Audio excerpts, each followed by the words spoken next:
Hello and welcome to the OAISYS User Basics course. This class is geared towards both document and tracer user types and will focus on the functionality of the historical calls interface in conjunction to the OAISYS desktop client. This course will cover the full functionality of a document user level profile and will cover 50% of the functionality of a tracer user profile in the OAISYS call recording software. To get things started, let's take a look at what this course will entail. We're in this course going to be taking a look at two pieces of software. The first piece of software that we're going to take a look at is the OAISYS desktop client. The desktop client is a tool that you can use in real time to work with calls as they're taking place inside of your company. This little tool, among other things, allows you to start and stop the recording of your calls and to attach information to your recordings that can be beneficial later on for searching and call recording purposes.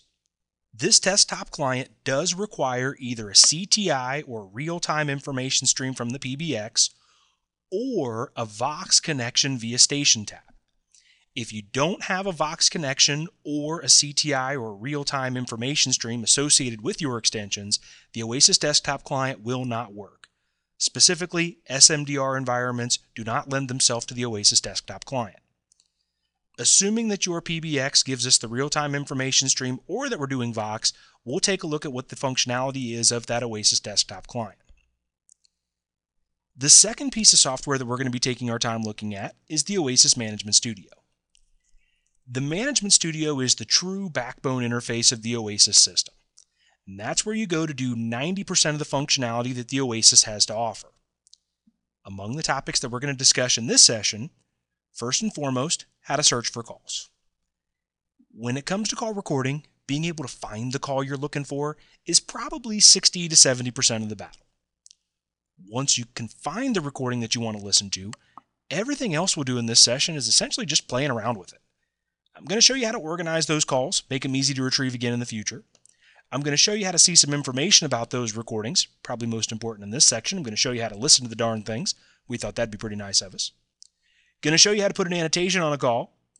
Annotation's just our fancy word for notes.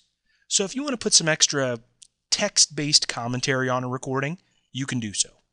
Here's where the customer confirms the sale. Here's where they give me the patient information, the medical condition, the credit card number. Whatever it is that you would want to mark on a recording, with our annotations, you can put those little extra pieces of commentary on a call. And last but not least, among other topics that I'm going to show you to clear off the session, I'm going to talk about how to share a recording. Once that recording then is found, once you've listened to it, maybe put some extra notes on the call, this is the topic of how you can pass it over to other people that might want to give it a listen. Whether it's a colleague, a manager, or a supervisor, or even that customer on the outside world who wants to listen to the recording, who promises up and down that they never ordered 1,000 widgets and wants to know why they got delivered on their doorstep. Well, once you find the recording, you can share it to him or her on the outside world. They can hear clear as day that they did order those, and thus you can go about business as usual. So those are the major topics that we'll be discussing in this basic user course. To get things started then, the first thing I want us to do is look at the software download page. That's going to be a nice springboard for discussion of all the topics we're going to discuss in this class.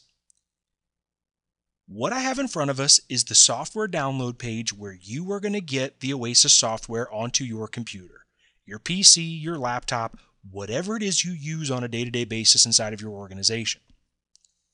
Now, this web address that we're looking at is going to be unique for every single system that's out there in the world. No need to jot down my URL because it's not going to do you a darn bit of good. Your administrator is going to provide you with a web link. When you type that web link into a URL, or when you click on the link that they might send you via email, you'll be presented with the exact same software download page that I'm looking at right here. You'll notice from this software download page, which will connect locally to your OAISYS call recording server, that you have the option to download one of two pieces of software, or both if the situation should arise. If you click the button to the left, you'll be able to download the OAISYS Management Studio. The button to the right will give you the OAISYS desktop client. Now, this button on the right is the one that I really wanted us to start off with, take a nice little nickel tour of the OAISYS desktop client and what this tool is going to allow you to do while you're on the phone chatting away with your customers or your VIPs. So if you were to take the right pill and click on this little download link for the OAISYS desktop client, what you would download is this little gizmo right here.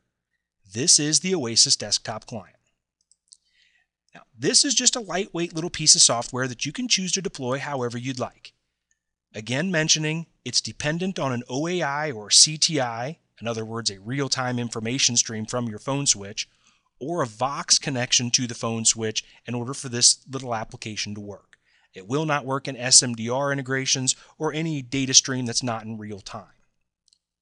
But assuming that is in place, this little desktop client can be deployed to your employees however you'd like.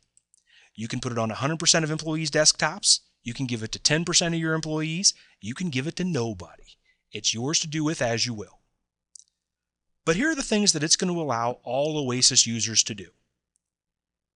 First and foremost, whenever I'm on the phone call, it's going to let me know, very informatively. Currently, I have a call in progress. I am talking to this outside phone number right here. This is the caller ID information of the individual that I'm talking to. So just in case I forgot, it's going to let me know that I'm actively on a phone call. Where the real functionality comes in, you get this little button over here to the left.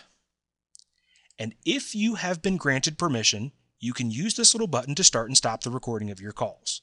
Simply by clicking on the little microphone icon, your red dot, which indicates you're being recorded, will go to grayed out. That means that right now our call is not being recorded. If I click this little button again, it once again goes back to red, which just indicates that this call is once again being captured. So that little button is just used on the fly to start and stop the recording of your call at will. Now, if you are not allowed to use this button, which is permission driven, you're Joe and Jill taxpayer, you can click this button till your finger falls off, nothing's going to happen. That dot simply stays red, your calls are recorded for all time, thank you very much, have a nice day. If you have the functionality, that's when clicking on the button would start and stop the recording of your calls. On the opposite side of the coin, it's just something worth mentioning. Presidents, vice presidents, CEO types, they might be set up to not record by default. 99% of the time, their calls are not captured. But if you are getting ready to do an important phone interview or a conference call that you wanted to keep for your records, you could simply click this little button and start the recording of that conversation on this occasion. So this really can be used either side of the coin. Either I'm set to record by default, clicking it would stop the recording, or I'm set to not record, in which case clicking it would start the recording of my call. The next major thing that the desktop client will allow you to do is customize a button bank. This little button bank can be set up by individual to do whatever it is that you want it to do. The buttons have a whole multitude of functionality. Let me show you some of the ones that I have set up here just for silly little training and demo things in the past, and then we'll really dig into creating this button bank and making it do for you what you need it to do for your particular job role. With this button bank, the primary thing they're used for is to attach data to a recording. So in the example of my first buttons here, I have an upset customer button where if somebody were to get mean and nasty with me, I can click this little button and label that this conversation that I'm currently participating in had an upset customer on it. Sad but true in that I did for a school district not too long ago, it's a bomb threat button. So if anybody were to say, Eric, there's a bomb at OAISYS, I can click this little button right here and label that this recording had a bomb threat on it. So when the chief of police comes in 20 minutes later, it's easy for me to find the recording for them. I can do a search based on the fact that I attached that information to the recording, and quickly I can find the recording with the bomb threat for that chief of police. So that's the primary thing these buttons are used for, attaching little pieces of information to your recordings. Frankly, they can be anything that makes sense to your business model. Upset customer calls, calls with a demanded refund, a call where I made the sale. Whatever's important for you to label on your recordings, I can attach those little pieces of information. Why don't we go ahead and take a look at how to customize some of these buttons, and we'll come back to the other ones that I have down here on my display. When you are ready to start customizing some buttons, there is a little button down here in the lower left-hand corner which allows you to customize those for your display.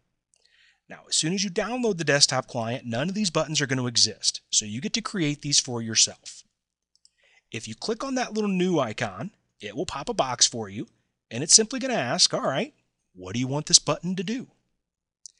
And for all OAISYS users who can have access to the desktop client, there are essentially 4 core things that these buttons can do for you. First and foremost, they can attach an account code. An account code is just a very standard field of information when it comes to telephone calls. Typically, account codes are 16 or less characters. So something like upset or bomb or refund, those are little pieces of information that I can attach to a call to quickly label that conversation. Because these are one of the most common button types that are used, let's actually go with that theme here. Let's say I need a refund button. Okay, I'm going to label the button refund. Every time somebody demands a refund on the phone, which hopefully isn't too often, it would literally attach the word refund onto this recording. I go ahead and hit save. Now I've got myself a refund button. So if somebody says, Eric, I never ordered these 1,000 widgets, I can click the little refund button and label that on this particular recording, which would then be searchable at the end of the month, the quarter, the year. I could see how many calls came in with refunds. The additional things that these buttons can do for you. We also give you the ability right from this button bank to add an annotation. An annotation would be a more elaborate note if I wanted to add some more detailed information. Whereas an account code is typically labeled to 16 or less characters, an annotation can be as long as I want it to be. I could put a storybook on a recording if I really cared to do so.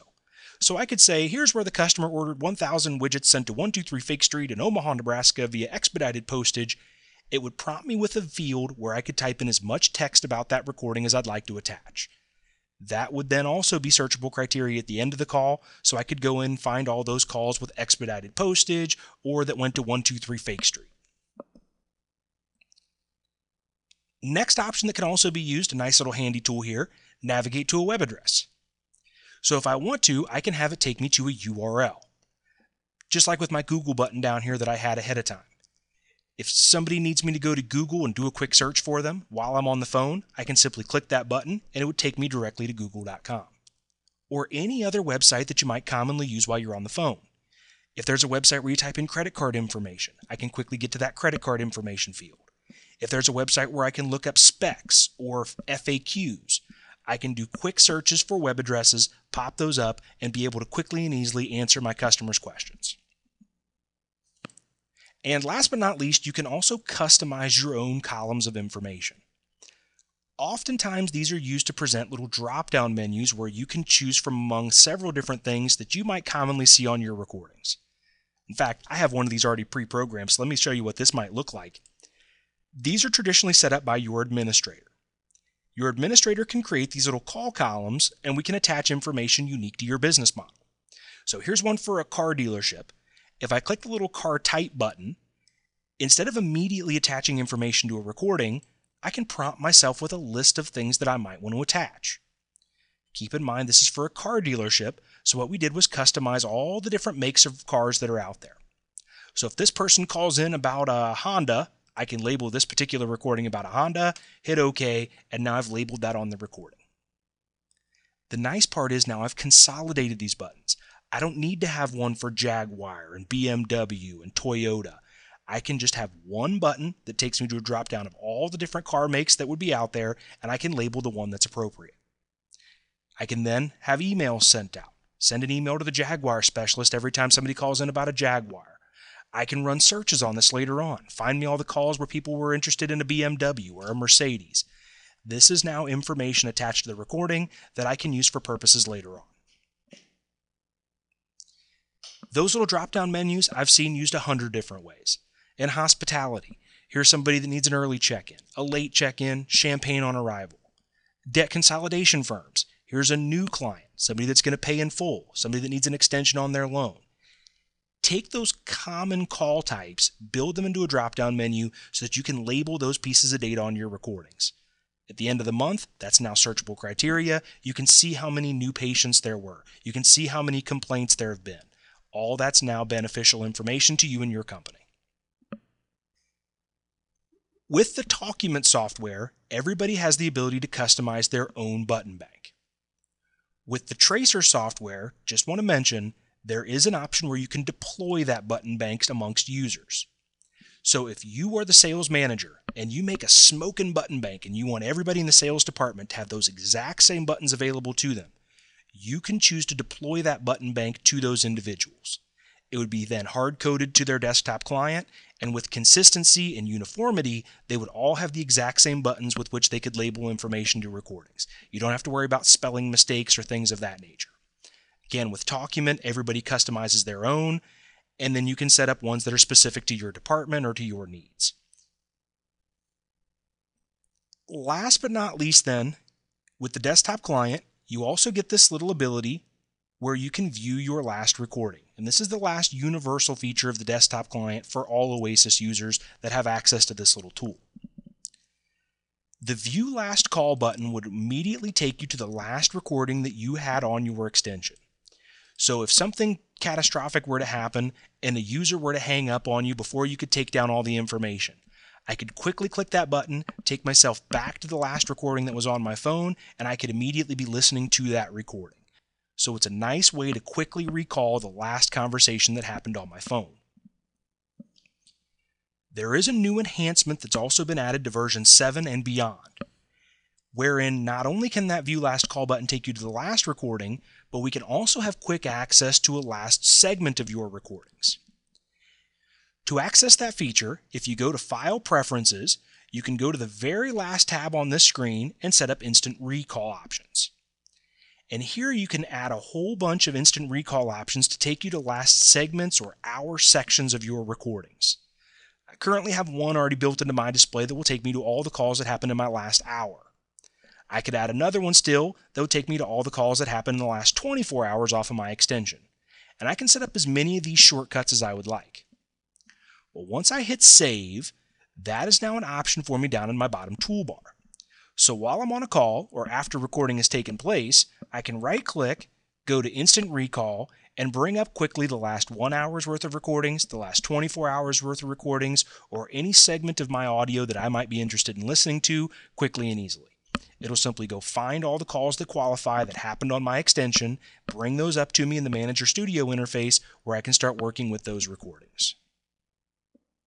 Among the other preferences that were available when we had that client displayed, I can also tell this tool how to behave for me. Now, these are all features that have been available in all previous versions of the software as well, but I can tell it how to behave on a new phone call. I can either immediately have it pop up onto my screen, I can have it do a toaster roll in the lower right-hand corner, or I can have no immediate notification and just pull the application up in the event that I would need to use any of those buttons or I'd need to start and stop the recording of my call. For Tracer users, there's also an extra feature built into the desktop client that we'll talk about in the Advanced Tracer User class called Coaching, where I can start an instant message session via the desktop client and I can interact with a manager or supervisor to help me through the recording. So if I don't know the answer to a tough question that might be getting asked, I can solicit the answer from a manager or supervisor by getting into a chat conversation, or what we call coaching. That person then can respond. I don't need to put the person on hold until I can go find the answer. I don't need to tell them I'll call them back once I can dig up the answer. I can instead get information directly from a manager or supervisor, and they can help me through that conversation. Another little option that's helpful, you can set automatic login. So every time you boot your PC in the morning, you can have this application start up. You can have it immediately log you in so that you don't have to worry about launching the desktop client every day when you boot your PC. And instead, immediately when you get on your first conversation, that tool will lend itself to your conversation. You can attach information. You can start and stop the recording. You can use those features on even the very first recording of the day.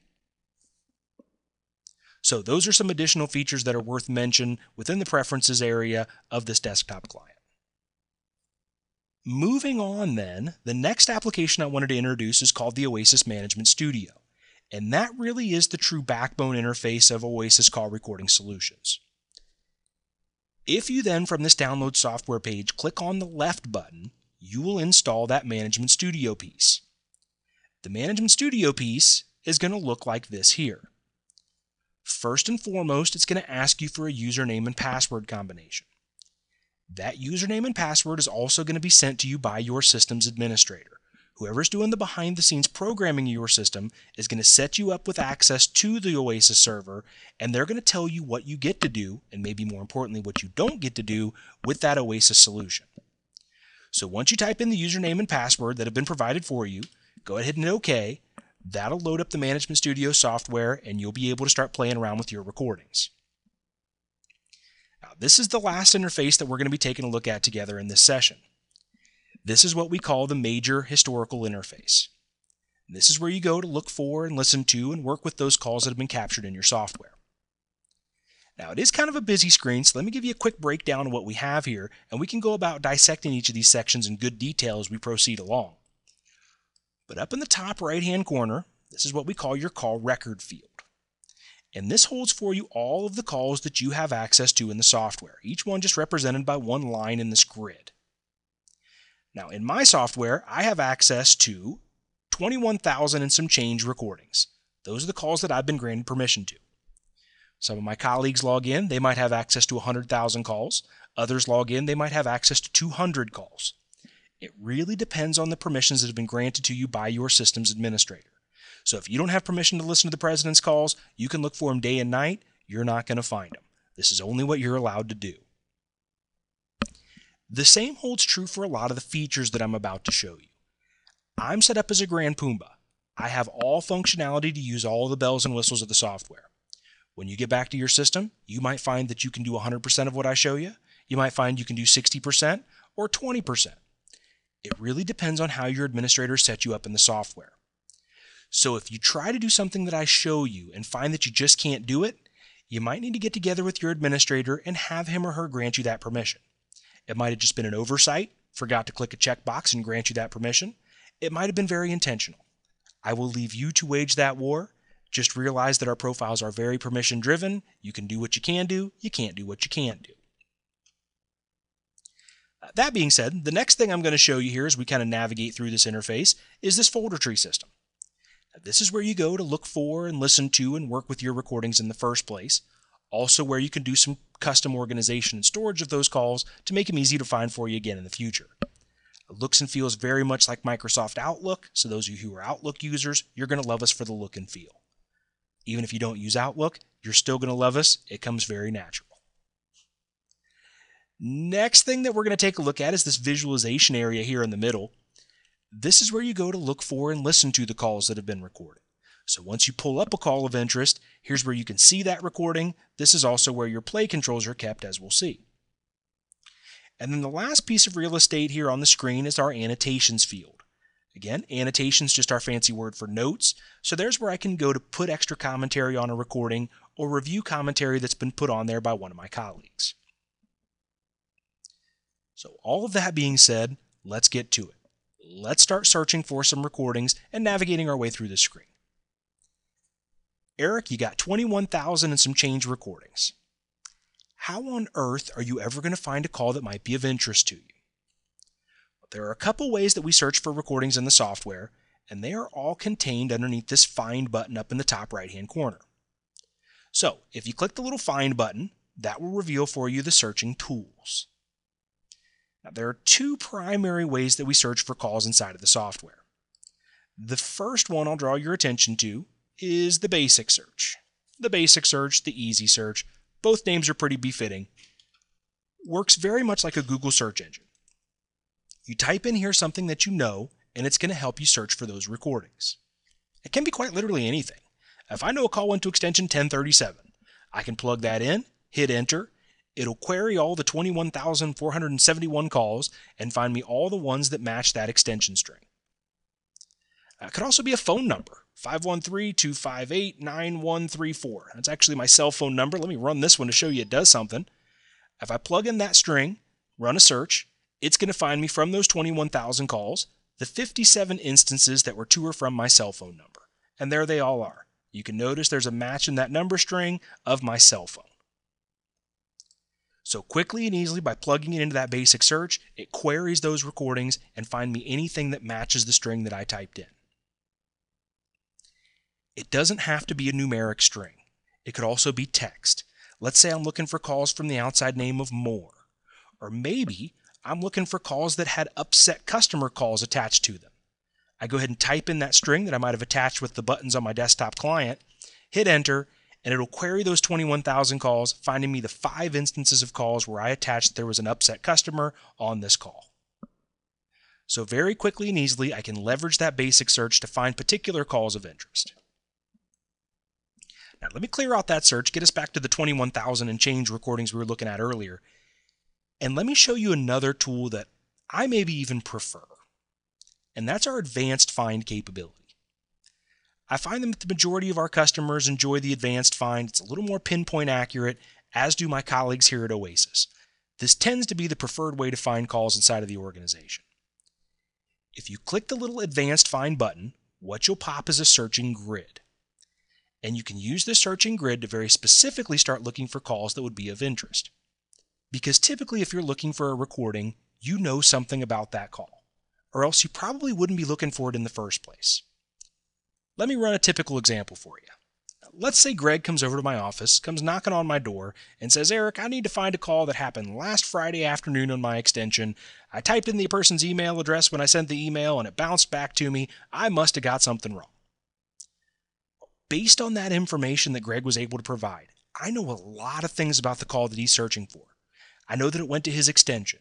I know that it happened last Friday. I know that it happened sometime in the afternoon. On some occasions, he might remember the person he was talking to, their phone number, their name. I might know that I attached an account code to the recording, or that it was longer than 5 minutes, maybe shorter than an hour. All these are pieces of information that I can leverage to help me find that specific recording of interest. The different things that we can search against are all available in this field dropdown. And it's basically anything you'd ever know about a recording. The date, the time, the direction, the duration, the outside name, outside number, extension, agent that it went to, ACD group it was routed through. These are all things that I can use to my advantage. So I'm going to take those variables that Greg gave me and we're going to run a search. First thing I know about the call that we're looking for is it went to Greg's extension. And I just so happen to know that Greg's extension is 1004. He's been sitting at the same extension for quite a while. I'm sure he'll be there for a while longer. But if I ever forgot, condition statements can come in very handy. Any of those memory lapse moments. I can remember that his extension starts with a 100.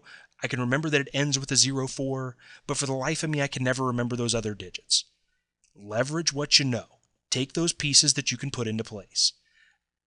Very handy for things like phone numbers. I don't remember the area or the office code, but for some crazy reason, I remember the phone number ended in 2000.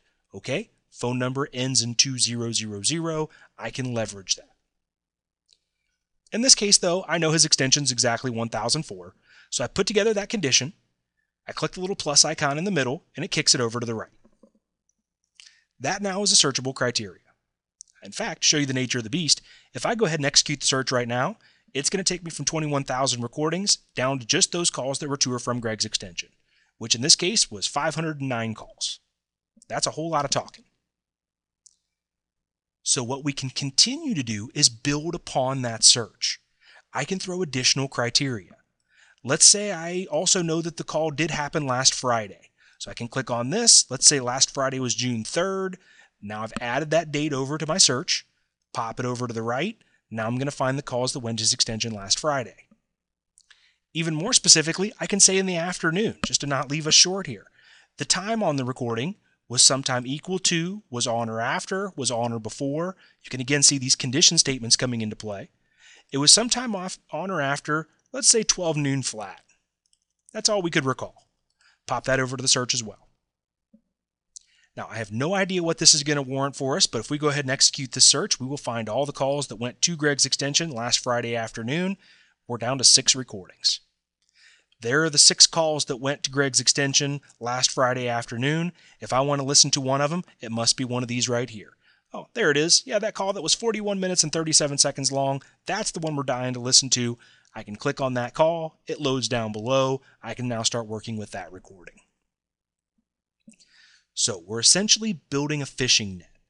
We're taking those pieces of the search that we know, building a net, and running the calls through it. Everything that matches will stay there in the net for us. Everything else just kind of flows back into the river of calls. It knows we're not interested in listening to those recordings, so it doesn't bother to present those to us. A couple other neat little fine points of this advanced search. You might have noticed that as I throw variables over to the right, they always build on an AND logic. That can be toggled for some searches. Let's say somebody comes in and says, I know I was talking to either Bob or Betty last week. It's somebody whose name began with a B. I can put that into my search. The extension was exactly 1004, Bob's extension, or 1005, Betty's extension. By highlighting any criteria, I can click this toggle button to the left of delete, and it would simply kick that and statement to an or statement, giving me broader flexibility. So I can say things like, I know I went to either this extension or that extension, and it happened last Friday afternoon. I can now build those as components of my search. That toggle just kicks the and statement to an or statement. If you want to get back to all the recordings that were in the folder prior to starting your search, you just click the X button up in the top right. It gets you back to that core folder, and now we're back to where we started from. So those are the two core ways that you can search for calls inside of the software. Either leverage that basic Googly or search engine sort of search, or you can click the advanced search and you can pop open all those individual search criteria that can really get granular and take you down to those recordings of interest. Now that we've taken a look at how to search for recordings, the next thing I want to show you is how we're going to find those calls in the first place and how we can greater organize those calls. That takes us over to this folder tree system to the left. The folder tree system is going to look the same for all users of the software, but it's going to function based on your username and password. So as you can see up at the top, I'm logged in as user Eric. When I get into my folder tree system, it looks how I left it last. But it's going to look very similar on initial login to everybody else. Just like with Microsoft Outlook, how everybody has an inbox and a sent box and a spam folder, you're all going to have the same folders by default on your first login. They're broken into two core areas. You get My Folders and you get Folders Shared to Me. Now the ones we're going to focus on for the time being are the My Folders, because these are the ones you're going to live in 98% of the time. Taking them from top to bottom. The first that everyone will get is calls I shared and also calls shared to me. Now, these behave a lot like Microsoft Outlook does. Just like in Outlook, how you can get an email and forward it over to somebody else if you want to bring it to their attention, the same sort of functionality works in our system, except we're talking recordings. So in Outlook, I can get an important email or a funny picture or a funny joke, forward it over to somebody's account, and it's thus brought to their attention. It appears in their inbox, they can read the important email, they can see the funny picture, read the funny joke. Well, with our software, if I get a call that's going to be important for that person to listen to, I forward it over to his or her profile, it's once again brought to their attention where they can then review and work with that recording. To execute the share, we'll be talking about that in greater detail at the very end of this training class. However, these folders relate to that sharing process. Calls I shared is the equivalent of my sent box. These are the calls that I've passed on to other people inside of the organization for their review. Calls shared to me, on the other hand, are the calls that have been sent my direction. These are the calls that others brought to my attention so that I could listen to and work with those recordings. I'm all caught up on calls that have been shared to me, but if I weren't, there'd be a little one ticker in this box indicating that there was a new call shared in my direction. At that point, I'd click in the folder, I would see any new contributions, and I could start working with those calls that have been brought to my attention.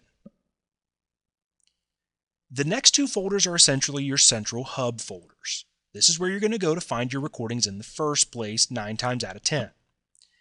The My Calls folder are all the recordings associated with your extension, those calls that have happened to or from your profile. It's a quick springboard into your own personal discussions because oftentimes you'll want to go back and listen to your own calls. What time was the meeting? What was the phone number? What was the email address? Quick access to your own personal recordings. All Calls I Can View, on the other hand, is your central hub. This is your best home base. These are all of the recordings that you have been granted access to in the software, whether it's your own, the group that you supervise, or everybody inside of the organization, depending on how the administrators configured your profile. So if you go searching for any recording other than your own, you would want to start that pursuit in the All Calls I Can View folder. The last two folders that you see on the display are two that you get to customize. These are where you get to make the system look and feel like you want it to look and feel. Tackle them one at a time because they're worthy of that attention. The Call folder is essentially your drag and drop folder. So here's where you can personally store some calls that are going to be important to you. Very befitting, I have one of these folders. It's called my Important folder. Simple-minded organization for a simple-minded fellow. Anytime there's a call that's important to me, I simply drag and drop it, stick it in my important folder, and there they reside. If I ever need to go back and work with any of those recordings, I know I have quick and easy access to those calls. But this can be any number of folders that you would like. Some of my colleagues have 30, 40 of these things. You right-click, you choose New Folder, and you get the option to name this folder whatever you'd like, whatever your personal organization needs might be. Maybe we can call this one Upset Customer Calls. So anytime somebody calls in and they're pretty upset, I can simply drag and drop those calls and stick them into that folder. Let's go to all calls I can view here and let's find a call. This one's 39 seconds long. Here's somebody that was kind of mean. They want to be one of those upset customer calls, as do this 732-second call. Drag and drop it. Now at the end of the month when the boss comes around, hey Eric, how many upset customer calls did we have? I can quickly and easily find those recordings for them. Yeah, there you go. There's one that's 39 seconds. Here's another that's 7 minutes and 32 seconds long. Boss, if you want to listen to them, have at it. So it's just quick and easy drag and drop method where I can personally store calls of particular interest to me. Use that for whatever purpose you would desire. Be on the lookout for excellent customer service examples, terrible customer service examples, both of which you might use for training purposes. I saw a sales guy who had a Callback Monday folder. Every time somebody told him to call back Monday, he dragged and dropped that call into the folder. First thing Monday morning, he knew exactly what he was going to do. He went down that entire folder and called every single person back. Whatever it is that would fit your needs, you can drag and drop and organize those calls into those respective folders. Worth mention on these drag and drop folders before we proceed. When you do drag and drop a recording from any central storage folder, you're simply making a copy of that link. You're not moving the entire recording to a specific folder. So if I don't remember what folder I dragged and dropped a call to, I can always find it in my central base folders. But if I do remember where I drag and drop the call, it's quick and easy for me to recall that recording and I can start listening to it. So that's the drag and drop technology, simply making copies of those reference links to quickly point you back to the recordings of interest. The other flavor that everyone can customize are what we call call search folders. Now what call search folders do is they harness all that searching capability we started off looking at and put it in a folder format. Reason being, if you find yourself running the same searches over and over and over again, this can just save you the time and effort that it takes to set up those searches and quickly have those calls accessible. For example, I've got a folder, it's my VIP customer folder. If I click on that folder, it quickly takes me back to all those recordings that are to or from my cell phone number. And this is a dynamic search. So every time I click the folder, it's going to rerun whatever parameters I've coded to the folder, and it's going to find me all of the calls up to that moment that match that condition. If you want to create some of these search folders for yourself, you right-click on Call Search Folder, and you once again get the option to create a new folder. This one's going to behave a little bit different though. When you choose New Folder, it's going to ask you, all right, what type of search would you like? And you can either leverage that basic search capability, or what more commonly is done, you can set up an advanced search and you get that pretty familiar looking grid. And here you can start picking on any of those specific things that we were searching for about a recording of earlier. So for example, I might want to make myself a search folder for Greg's extension. And I would code this folder to always find me the calls that went to or from a specific extension inside of the company. How about we make it 1004 again? Pop that over to the search, and now I've quickly got access to all the calls that were to or from Greg's extension. Go ahead and hit OK, and I can find those 509 recordings again very easily. I could have as many of these folders as I want. One for Greg's extension, and Steve, and Tyler, and Betty, and Kimmy, and Jill, and Becky, and quickly and easily get back to any of those individuals' recordings that I might ever want to listen to. But keep in mind that these are very flexible. I could do the exact same thing for those bomb threats that we looked at earlier, attaching via that desktop client. I can set myself up a little bomb threat folder, and anytime one of my employees attaches bomb threat into that account code field that we looked at earlier, let's be monitoring for the word bomb here, pop that over to the search, go ahead and hit OK, and I can quickly and easily go back and find all the recordings that had bomb threats attached to them. So anything that's going to be of interest to you, I can now do quick searches and recall those recordings very quickly and easily. So that's our folder tree system Those are the core functionalities that all users are going to get in terms of navigating and working with the recordings that they've been granted access to. Now, I'm going to try to find us a recording here that had some general excitement to it, and we'll play with this call here that's 5 minutes and 36 seconds long. First one that I drew out of the hat, but it'll be a perfect example for us. So this call was 5 minutes and 36 seconds long, and it happened from a particular inbound caller earlier today. When I click on that recording, it will load that conversation down below for me in this visualization panel, the next area I wanted us to explore. Now, if I click on a different recording, it will load that call for me down below. If I come back to this call, it's 5 minutes and 36 seconds, it will once again load that call for me down below. So whatever's highlighted in the grid, typically after doing some sort of a search, is the call that you're going to be able to explore. Now, this little middle area gives us a few things. First and foremost, it gives us a couple timelines of the recording. One, we get what I call the history book timeline, little drop-down events showing you what happened over the course of this conversation, which extensions it went to, where account codes might have been attached, ACD agents, and things of that nature. And then we also get a more broken timeline, I call it the easy to digest timeline, where we can see in better detail exactly what happened during the life of this call. So, let me show you quickly that this recording went to a few different extensions. It came into our automated attendant, said thank you for calling OAISYS, if you know your party, please dial it now. Transferred over to our support queue where it rang for about 3 or 4 seconds, and then it was transferred to Carl, who spoke for the remainder of this conversation. That was the life of this call. I can see from cradle to grave exactly what that caller experienced. It can be rather insightful. If you get the caller that says, Eric, I was transferred 14 times and put on hold for 2 hours and nobody ever answered my questions, I can tell you very quickly and easily that that didn't happen on this call. This call went to one individual. That individual spoke for the entirety of the call. It was never put on hold because I don't see those little hold color indicators, and that person spoke until that call ended. While visually that can be interesting, where the real capability of this section comes in is with our play controls. So assuming we want to listen to this recording, because that's what we're really good at, the play controls are all right here embedded. Standard media player stuff, nothing too fancy schmancy. If you've ever used an iPod or a VCR or a Betamax, these are the same controls we've been using for decades. The play icon will start the playback of this recording. The mentionable here is that it's going to play back through whatever the output is of your computer.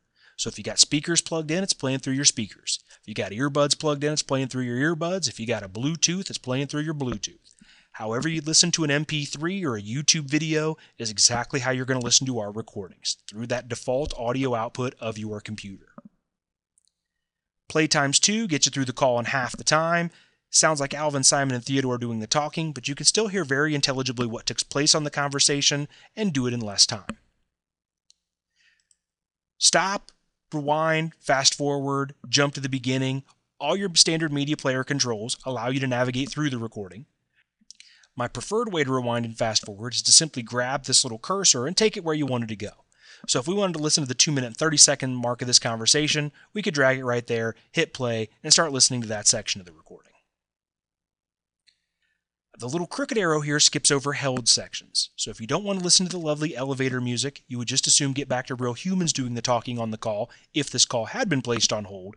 Click the crooked arrow, it'll skip over that elevator music, the hold time, get you back to real humans doing the talking.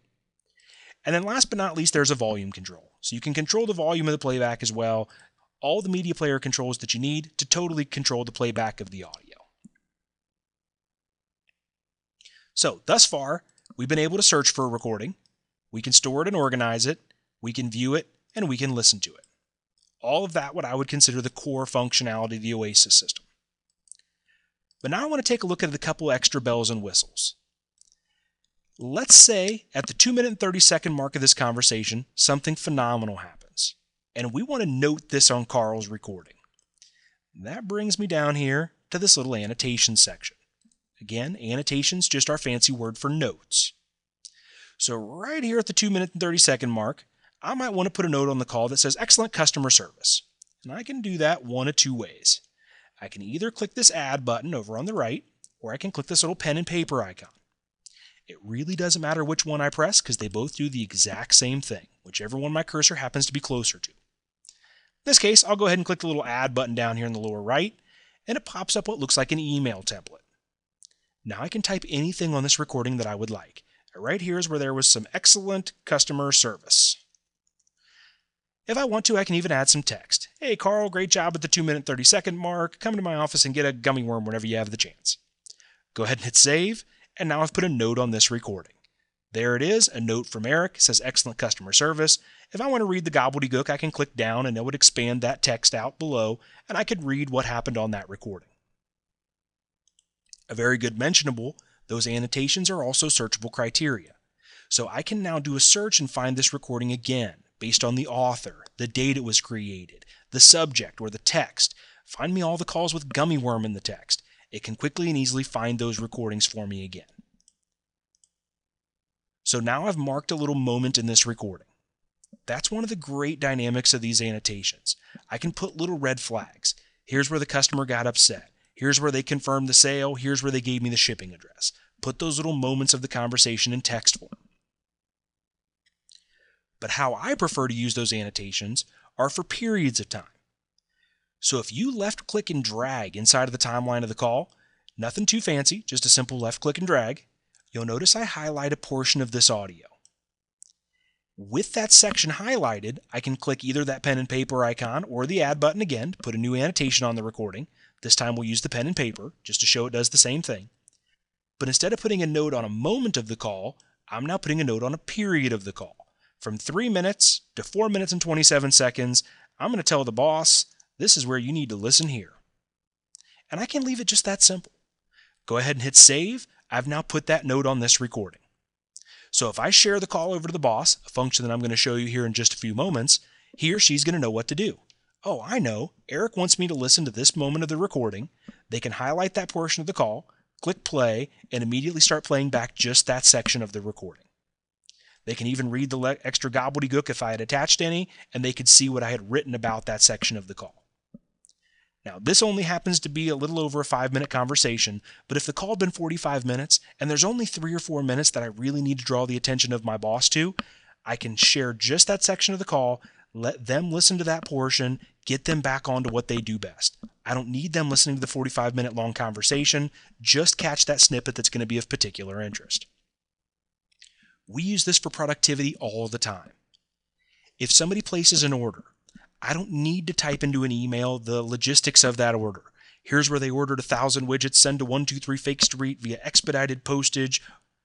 I can instead highlight the section of the recording with the order, send it over to order fulfillment, get that information accurately and quickly into the hands of the right people.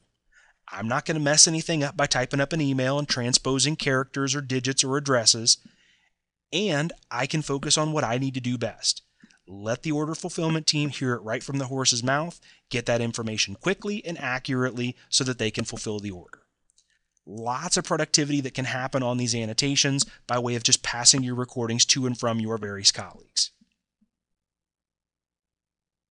So thus far we can search for a call, you can store it, you can see it, listen to it, maybe even put a note on there.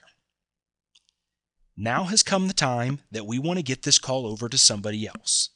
So we want to share the recording, the last major topic that I have for you in this basic user class. Well, there are quite a few ways that you can share a call to someone else. And getting into that topic, I want to present to you one of those ways, which is simply by right-clicking on the recording. Now, when you come up to the little grid and right-click on a call, you'll notice that we get a whole menu of options displayed. Sharing is the one that I really wanted us to clean up here at the end of the course, but because we'll never come back to this right-click menu, let me take a couple moments to just explain to you these other things that we can do upon right-clicking on a recording. First and foremost, you get the option to remove a call from a folder. So if I was in my important folder and I realized 3 months down the road that this call really isn't important at all, I can get it out of my important folder so it's no longer cluttering up that space. Unorganizing my recordings, if you will. Delete permanently. Not a permission that's given out too lightly. This is the ability to do exactly what it says. Delete the call for all time, for everyone.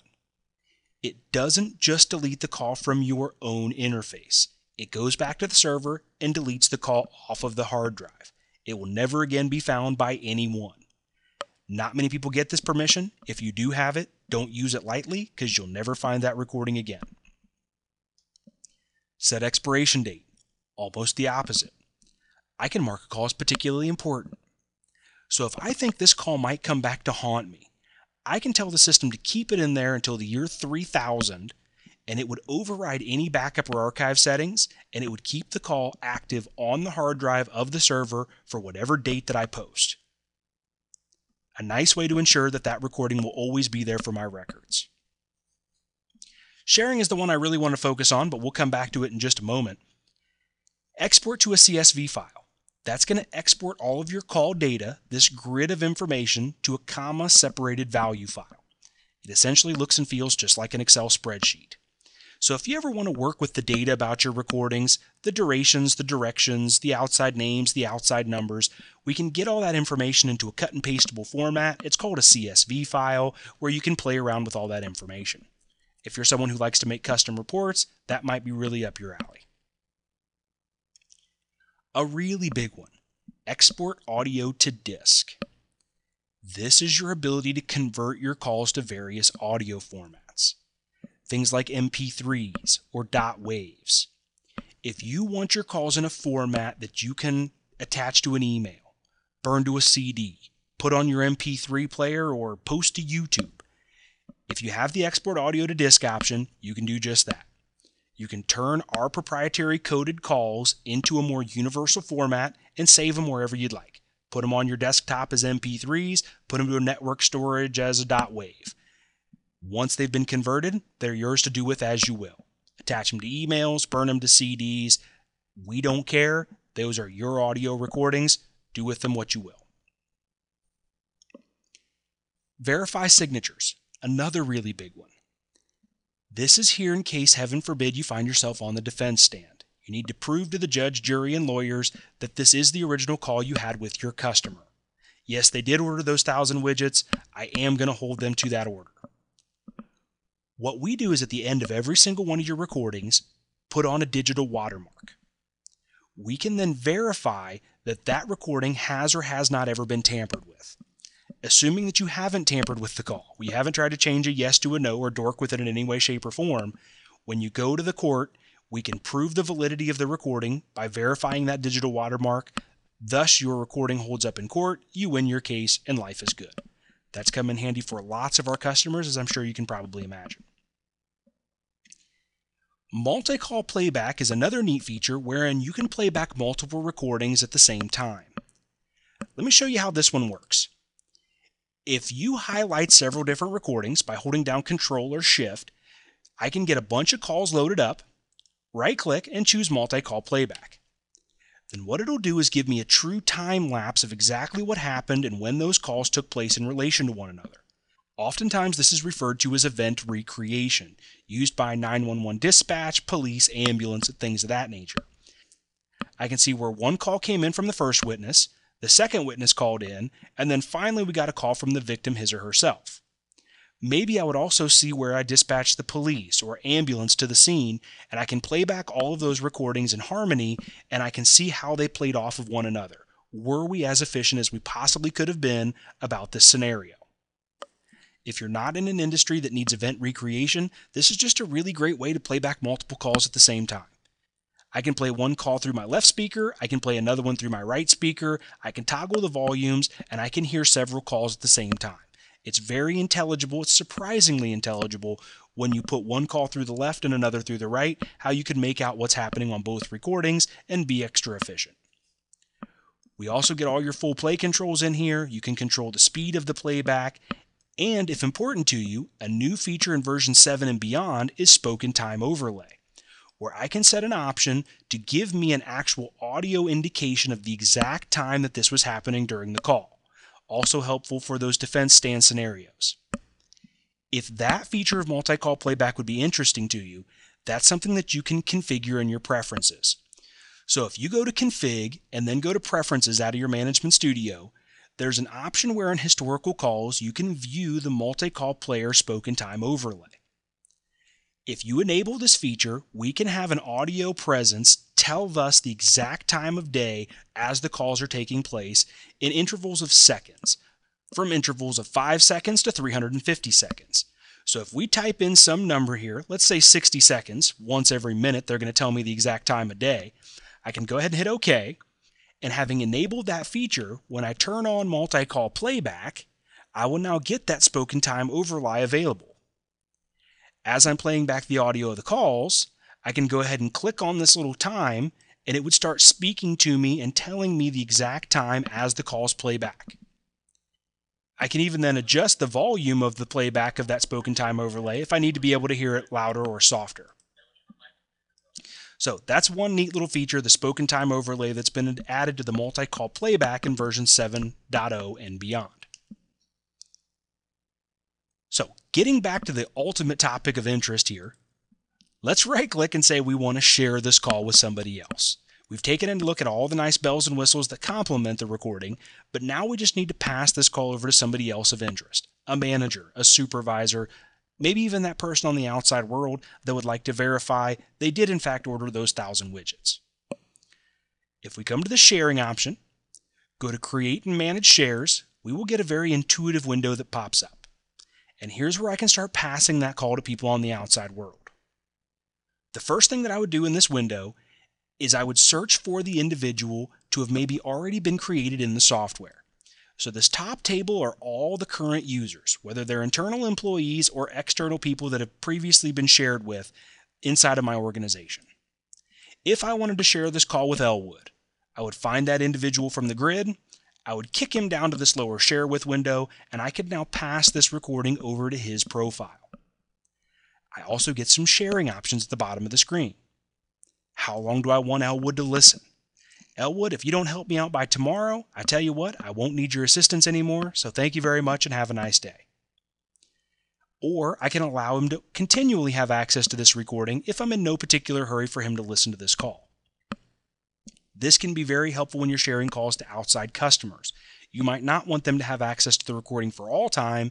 Let's give them a 24-hour window, listen to, review the recording, then I'm going to take that back and move on to bigger and better things. I can also allow this person to further share the document or keep it just between us. If I didn't want Elwood passing it on to other people, I could restrict that. If I didn't mind and figured he's a very resourceful guy, maybe he knows somebody else that can answer the question, I can allow him to further share this call on to anybody else that he might want to share the recording to. Next option here, I can have him work with my annotations. So if I want him to see the notes and be able to work with the annotations or text that I've put onto the recording, I can grant him permission to do just that. I can allow him to see the annotations. So if I've put some on there that I want him to be able to review, but I don't really want him editing them or changing them, I can kind of set those levels of permissions. Or if I've used some frank four-letter words and I don't really want him to see those annotations at all, I can completely hide the annotations. And last but not least here, if I did coaching, this is a feature of the Tracer software with that desktop client capability, and I was chatting the person through the call, I can allow them to see those coaching notes that were attached to the recording so that they can review the conversation that happened between supervisor and employee during the life of that call while it happened in real time. So those are some various preferences that I can set to pass this recording over to the individual and have them use the functionality that I want them to have with this particular recording. If I go ahead and hit OK, that would then execute the share and pass it over to the individual. It would appear in my Calls I Shared folder. It would appear in his Calls Shared to Me folder. That share would have been executed. The call's brought to Elwood's attention. He can now work with and listen to the recording.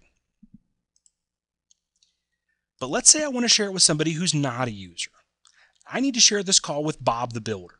And I peruse all my different people, and Bob the Builder is lo and behold not a user of my software. So I need to share it with a customer for the very first time on the outside world. Well, what I can do, if permissions have been granted appropriately, is click this New button over here to the right. When I click the New button, it'll pop a window and ask me who I want to share this with. Now in this case, we'll keep it kid-friendly. I want to share the call with Bob the Builder. And Bob the Builder just happens to conveniently be at AOL.com. Go ahead and hit OK, and I can create him a temporary profile in my software. Now, what happens if I choose to share this call to Bob at AOL.com is this. My system would generate an email, something to this effect. "Hey Bob, Eric at OAISYS wants to share a call with you. If you want to listen to this recording, click on this big old URL and you'll start streaming the audio from his server." Bob in the email will get just that, a big hyperlink encrypted URL. He clicks on that link, he would be able to start streaming the audio from my server to himself wherever in the world that he might be. If it's the first time I ever shared a call with Bob, he would first be prompted to download a little player, a player that's going to decipher that encrypted audio when it gets sent to his PC. On any subsequent time he receives an email or any subsequent time he clicks on the same link, that player would already be installed, it would pop the player and immediately start streaming him the audio of the call. But the greatest part about this is we're not sending him a WAV file. We're not sending him an MP3 that he can keep for all time and manipulate and post on YouTube and do with what he will. Instead, we're sending him streaming technology, a link to the recording that we control. And we can tell exactly how long we control it. "Hey Bob, I'm not going to let you listen to this call beyond Wednesday, so listen to it as many times as you can in the next 48 hours, and that's all you get." At that point, the link would still be in the email, it just doesn't do him any good. When he clicks on the link, it takes him nowhere. He no longer has access to stream or listen to that recording. So you're in control of the call the entire time. Those then are a couple ways that you can share the call, either to somebody internally or somebody externally. But by right-clicking on the call and choosing sharing, you're passing over that entire recording to that recipient. The question then often arises, well, what happens if I don't want to share the entire call? What if I only want to share a snippet of the audio? I only want to share with Bob the portion where he says, "Yes, send me 1,000 widgets via expedited postage, and here's my credit card number."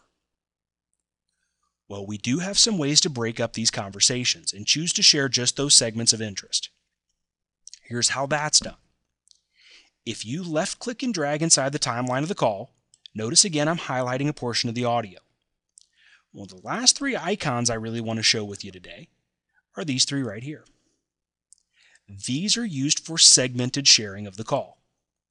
So if I click the little person icon, that pops up the exact same share window we were just looking at. It's just that the recipient's only going to be able to listen to that highlighted portion of the call. They wouldn't be able to listen to anything else. The erase icon would clear off any highlighted sections, and the padlock, just to show you the full functionality, allows me to lock in multiple sections. So I can lock in a little bit of the beginning, give them a little bit of the middle here, and how about a minute or so at the very tail end. Now when I click that share button, I'm once again only sharing those three highlighted portions of the call. So I see customers use this feature all the time to highlight the beginning of the recording, lock it in, highlight the end of the call, and now when I click share, I'm sharing everything except for the credit card number, the social security number, the medical condition, or whatever piece of proprietary information I really need to keep tucked away and not let float out in cyberspace. So you can get really restrictive from what you want people to have access to and what you would just assume they not be able to listen to. So that's those three extra icons.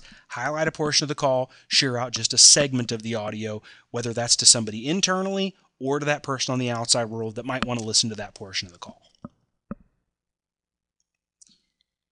And last but not least, taking us full circle, there is one other method of sharing, and that is to share an entire folder of recordings with somebody else of interest. This takes us back to the discussion of folders shared to me, kind of getting back to this folder tree system we looked at earlier. Now, if I have been organizing calls into folders, what I might want to do is share recordings with somebody else who wants to listen to the calls that are contained in that folder. So, the example earlier of this upset customer calls folder. Let's say the boss wants to listen to these recordings, but doesn't want to do so from my office. Would just assume do so from his or her comfy office chair. Makes good sense to me. I can choose to right-click on that folder and share the entire folder of calls that I've organized to a specific individual. In this case, let's go ahead and share those folders with myself. I'm going to peruse down here to Eric. I'm going to find myself, kick me down to the share window, and I get a couple extra options. I can allow this recipient to remove and also add calls to this folder. And I can choose to share this with as many people as I want. Myself, Bob, Betty, Jill, Steve, and Tyler. Go ahead and hit OK, and it will execute the share of that folder to all the recipients that I've chosen. What that looks like to those who receive it. They will now have a folder shared to me. They're going to see that Eric, my user profile, shared them a folder, and that folder is called Upset Customer Calls. They click on the folder, they will see the calls that I've put into that folder. The greatest part is they can contribute to the folder. They can take away from the folder. It's now one central repository of recordings that we can all take from, we can all contribute to. So if they think a call is not really an upset customer, they can dump it out of there. If they find another truly upset customer call, they can contribute it to the mix. If we were all looking for excellent customer service examples or terrible training examples, we can find all those calls and have them mutually accessible. Worked with a group of lawyers the other day that loved this feature. Any given case has 5 lawyers, 6 assistants, and 30 interns. So as they're working on the case, a call comes in that's pertinent, I can drag and drop that call to the Jones case folder, and everybody working on the Jones case can quickly and easily have access to all the recordings that are pertinent to the case. So anywhere that there's boundary spanning, project teams, groups of any sort, this shared folder functionality is a really neat way to make sure we're all working from the same batch of recordings. Well, ladies and gentlemen, that then does it for our basic user training class. In conjunction with that desktop client, that's our management studio. That's the full functionality that an everyday user of the OAISYS system is generally given the ability to work with. Thank you very much for participating in our basic user class. If you have any questions about any of the functionality that was presented, please feel free to visit our website at www.oaisys.com for further information, or call into our main line at 888-496-9040 and talk to any member of the training, tech support, or sales team. Thank you very much and have a great day.